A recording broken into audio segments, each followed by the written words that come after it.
क्या आपने कभी सोचा है कि सच्चा सुख आखिर होता क्या है? वो जो कुछ समय के लिए मिलता है या वो जो हमेशा आपके अंदर बना रहता है? आज हम जानेंगे श्री कृष्ण के उस गुप्त ज्ञान के बारे में जो इंसान को न केवल सुख देता है बल्कि जीवन का असली अर्थ भी सिखाता है। हर इंसान सुख चाहता है। कोई धन में सुख खोजता है, कोई रिश्तों में, कोई शोहरत में। लेकिन जैसे ही ये चीजें छिनती हैं या मिलती नहीं, इंसान दुखी हो जाता है। तो क्या ये असली सुख है?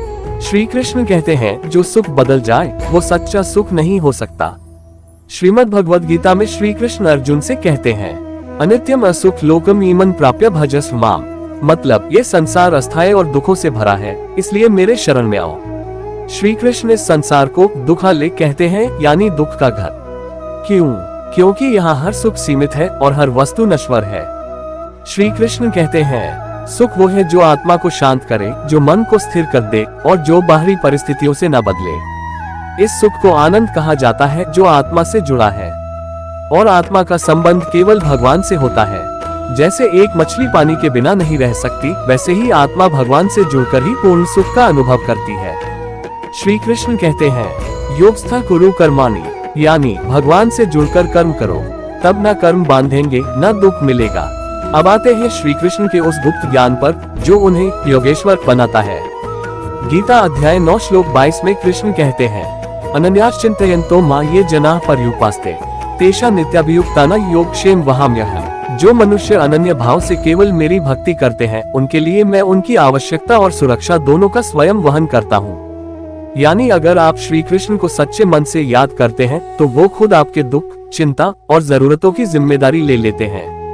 यही है सच्चा सुख, जब आपके जीवन की चिंता अब आपकी नहीं, श्री कृष्ण की हो जाती है।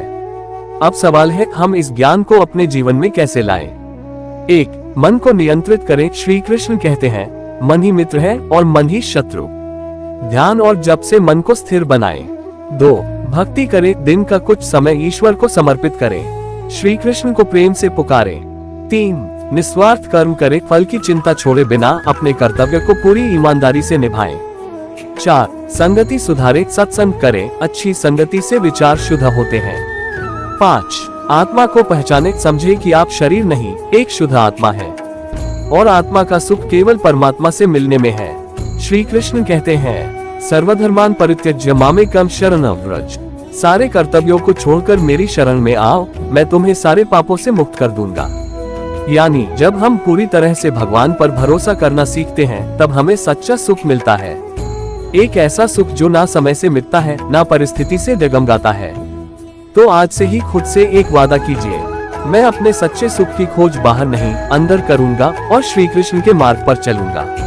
अगर आपको ये ज्ञान प्रेरणादायक लगा तो इस वीडियो को जरूर शेयर करें। श्री कृष्ण के उपदेश हर इंसान तक पहुंचाएं और याद रखें, सच्चा सुख बाहर नहीं, श्री कृष्ण के चरणों में है।